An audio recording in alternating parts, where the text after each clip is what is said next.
মানুহখিনি যিখিনি দেখিছোঁ এই 19 তাৰিখৰ পৰা একচুৱেলি অসমবিহীন জুবিন দাহে হ'ব লাগে। জুবিনবিহীন অসমবিহীন জুবিন দা তাৰ পাৱাৰটো যিটো হৃদয়ৰ শক্তি, মানুহৰ হাঁহিৰ শক্তি, খোজকঢ়াৰ শক্তি, গান গোৱাৰ শক্তি, সুৰ কৰা শক্তি, গোটেইখিনি এজন মানুহ তাত ভগৱানে দি দিছে। গতিকে ভগৱানে এওঁক ইমান ভাল পাইছে। 4 in 1 থাকে, 3 in 1 থাকে, ইজ অল ইন ওৱান গানৰ ক্ষেত্ৰত দেই।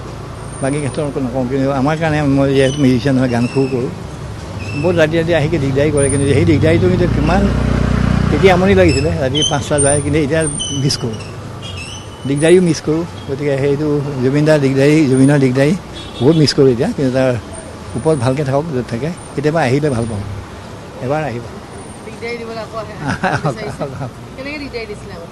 কেতিয়াবা আহে 11টা 11:30 আহে ৰাতি, মই শুওঁ তেতিয়া।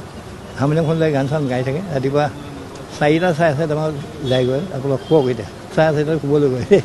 তাৰ লাইফটো চবকে বনাই দিব খুজিছে। আৰু চব যদি তেনেকুৱা হ'লেহেঁতেন, মই এইটো অসমখন অকণমান ভাল হ'লে বুলিও নকওঁ, কিন্তু অসমখনত প্ৰডাকশ্যন হ'ল সংগীতৰ। এই ৰাতি এসে গান কৰে, আমিতো দিনত কৰোঁ হাৰমনিয়াম বজাই। আৰু বহুত এনেকুৱা সুৰ কৰা আছে, চন্দনৰ ফুলচুত লৈ একদম এনেকৈ কৰি, কিন্তু সেয়াও নকৰে, চন্দনৰ ফুলো নলয়। গতিকে সি যে চেল্ফ বৰ্ণ ক্ৰিয়েটাৰ।